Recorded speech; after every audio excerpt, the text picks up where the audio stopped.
Alhamdulillah. Oke. Biar lebih semangat lagi, kita akan bernyanyi bersama-sama. Nyanyinya adalah lagu wajib Garuda Pancasila. Anak-anak ibu boleh berdiri semuanya.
Masih semangat? Masih, Bu.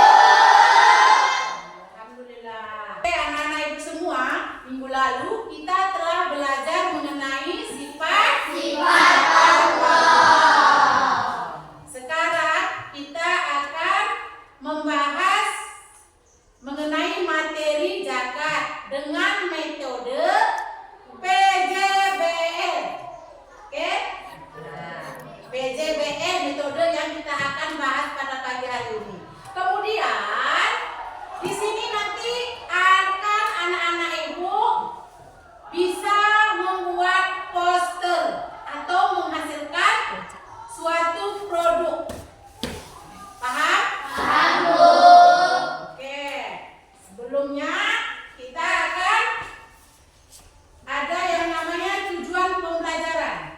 Coba lihat, ada tujuan pembelajaran. Tujuan pembelajaran kita di sini ada tiga. Yang pertama,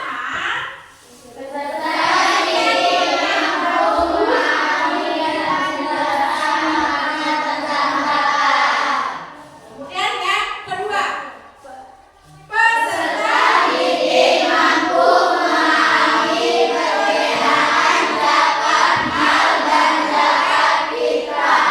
Kemudian yang ketiga, peserta didik mampu menyebutkan siapa saja yang berhak menerima zakat. Oke, ada tiga yang harus kita capai. Paham? Paham, Bu. Oke, baiklah anak-anak ibu, masih semangat? Masih, Bu. Alhamdulillah. Sekarang ibu akan menguji dulu anak-anak ibu semua, apakah masih ada atau masih ada yang memahami mengenai zakat. Ibu akan tanya dulu anak-anak ibu semua ini. Coba pertanyaan yang pertama.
bahasa artinya suci dan bersih. Kemudian zakat fitrah secara istilah yaitu sejumlah harta berupa bahan makanan pokok yang wajib dikeluarkan oleh setiap muslim menjelang hari raya Idul Fitri untuk membersihkan jiwa dengan syarat dan rukun tertentu.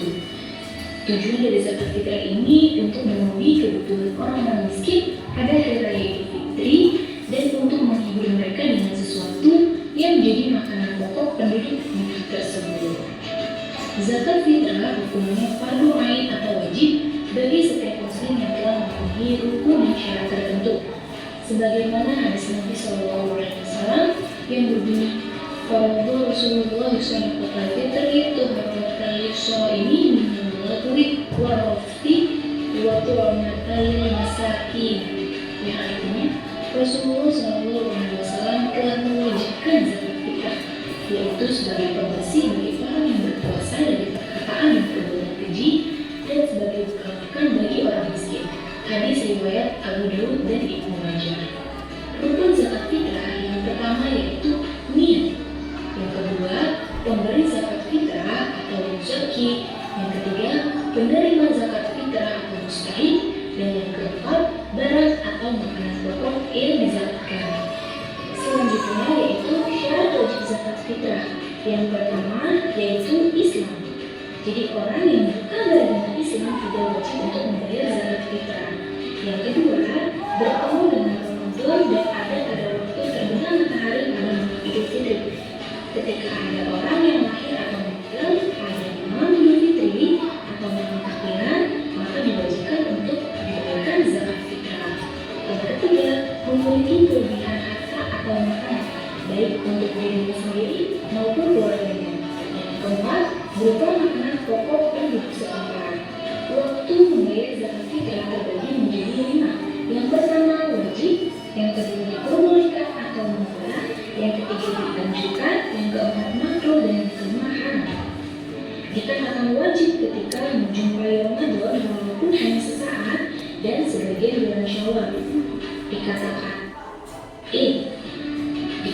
makruh apabila membayar setelah sholat Id, dan dikatakan haram apabila membayar zakat fitrah setelah hari raya Idul Fitri. Zakat fitrah dikeluarkan sesuai dengan makanan pokok dari daerah tersebut. Misalnya suatu daerah makanan pokoknya adalah nasi, maka zakat fitrah yang dikeluarkan yaitu berupa beras. Ukuran zakat fitrah menurut mayoritas ulama yaitu sebesar 1 sok atau sekitar 3,5 liter atau 2,5 kilogram beras. 1 sok sama dengan 4 mol. 1 mol sama dengan cakupan penuh 2 telapak tangan kita yang kita gabungkan. Jadi 1 sok adalah 4 kali cakupan penuh 2 telapak tangan lama yang digabungkan. Selanjutnya yaitu zakat mal. Mal secara bahasa artinya harta. Zakat mal secara istilah yaitu zakat yang dikenakan atas harta atau mal yang dimiliki oleh seseorang atau lembaga dengan beberapa syarat dan ketentuan yang berlaku dalam hukum Islam. Zakat mal ini harus dikeluarkan oleh seseorang ketika hartanya tersebut telah mencapai 1 nisab dan telah mencapai haul atau 1 tahun. Zakat mal hukumnya fardu ain atau wajib bagi setiap muslim jika sudah mencapai nisab. Terdapat dalam Quran surat Az-Zariyat ayat 19, Bismillahirrahmanirrahim, wa fi amwalihim haqqul lis-sa'il wal mahrum. Artinya, dan pada harta benda mereka ada hak untuk orang miskin yang meminta dan orang miskin yang tidak meminta. Syarat wajib zakat mal. Yang pertama muslim atau beragama Islam.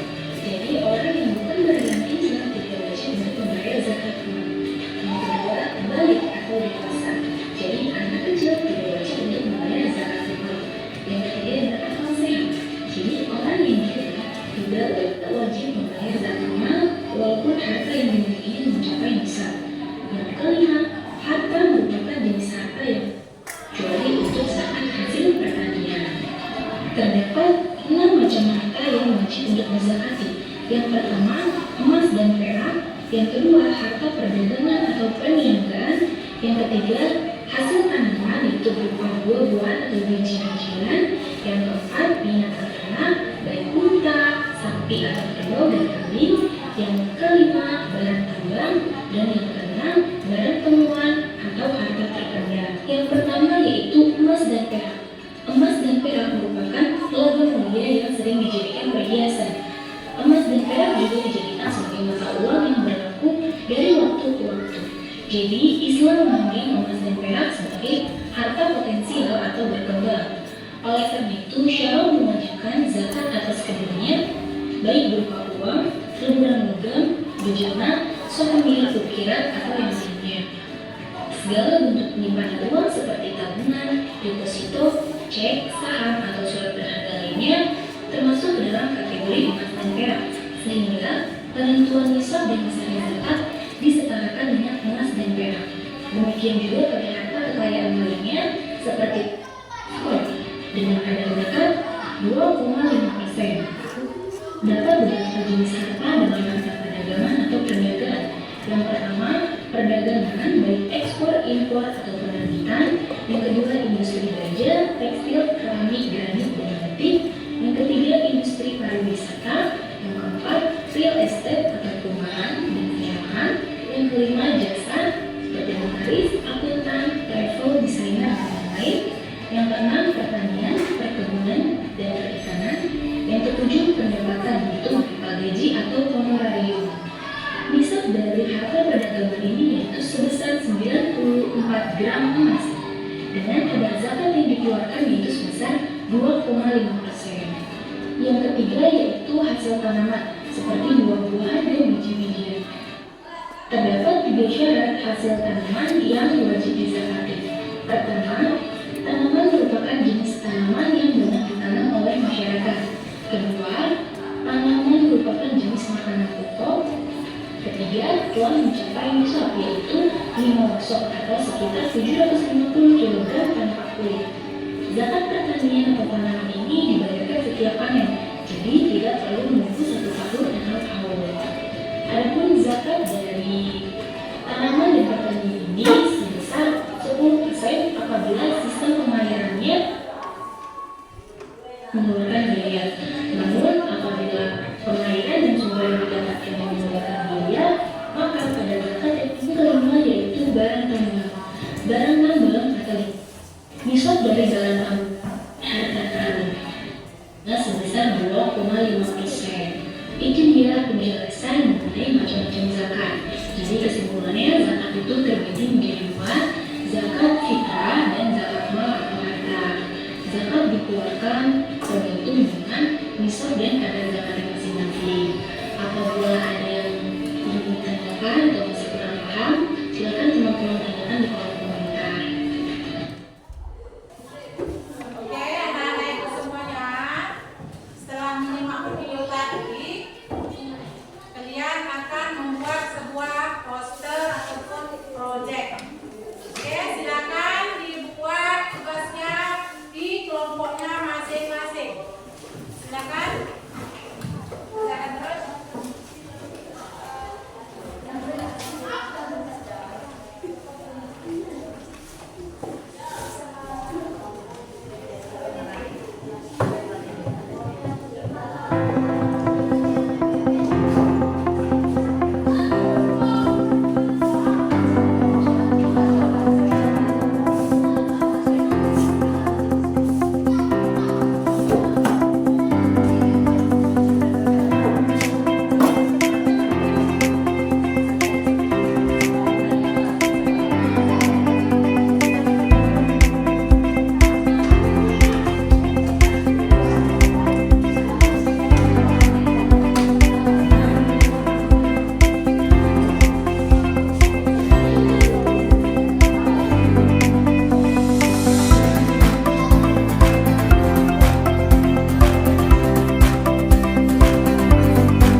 fisabilillah, garis dan lain-lainnya.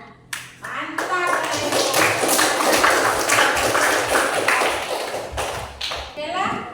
Oke, anak-anak ibu semua. Tadi anak-anak ibu semua sudah menyimpulkan apa kesimpulan materi zakat tadi. Semua jawaban anak-anak ibu itu mantap. Ibu akan menyimpulkan kembali. Ibu akan menyimpulkan kembali kesimpulan materi kita pada pagi hari ini, yaitu zakat fitrah adalah kewajiban agama yang memiliki banyak manfaat bagi individu dan masyarakat. Marilah kita tunaikan zakat fitrah dengan penuh keikhlasan dan meraih berkah serta rahmat dari Allah Subhanahu wa Ta'ala. Oke, paham anak-anak ibu? Sampai di sini pembelajaran Mungkin sampai di sini dulu pembelajaran kita. Minggu depan kita akan berjumpa kembali dengan membahas dengan tugas-tugas malaikat. Oke, sekarang biar lebih bersahnya lagi, kita akan berdoa bersama-sama untuk biar berkah dan ilmunya yang didapatkan bisa dimanfaatkan. Oke, silakan ketua kelas dipimpin doanya. Doa dimulai.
Oke, sekian dan terima kasih.